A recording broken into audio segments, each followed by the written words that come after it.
한국 정부가 남북통신선 복원을 계기로 한반도 평화 프로세스를 재가동하려는 움직임을 보이는 데 대해 미국의 전문가들은 정부 임기 말 남북 정상회담은 효용성이 떨어진다면서 자제해야 한다고 말했습니다.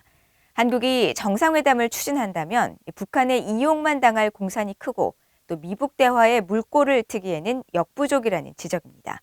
조상진 기자의 보도입니다.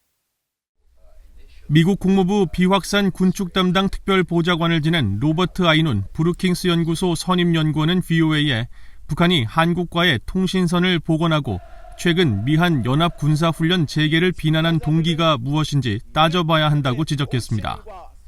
절박한 경제 사정 때문에 한국에 도움을 청하고 미국과의 관여를 모색할 수밖에 없게 된 것인지 아니면 연합훈련 등 북한에 위협이 될 만한 활동을 중지시키기 위해 남북관계 개선에 대한 문재인 한국 대통령의 간절함을 이용하려는 것인지 살펴볼 필요가 있다는 것입니다.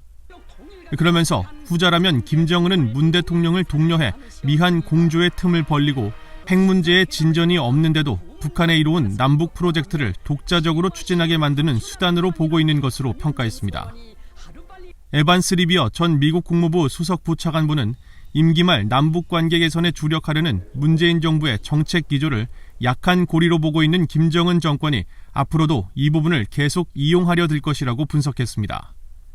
특히 북한 정권이 남북관계 개선에 관심을 두거나 진지한 노력을 기울일 것이라고 믿을 만한 근거가 없다면서 오히려 북한은 사실상의 핵 보유국으로 남는 데 주력하고 있으며 이런 상황은 핵 문제의 진전 가능성을 거의 불가능하게 만들고 있다고 설명했습니다.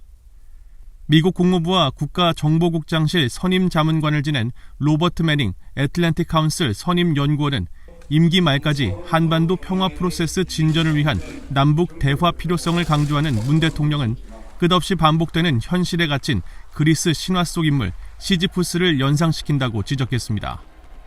매닝 연구원은 미국의 전임 대통령인 도널드 트럼프 대통령은 2번, 문 대통령은 3번 김정은과 정상회담을 했다면서 앞선 정상회담의 실패를 통해 비용은 거의 들이지 않고 자신들이 무엇을 얻어낼 수 있는지를 확인하려는 김정은의 게임에 불과하다는 교훈을 얻었어야 했다고 비판했습니다.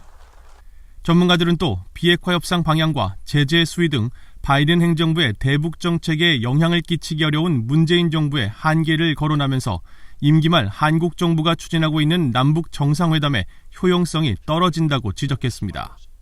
VOA 뉴스 조상진입니다.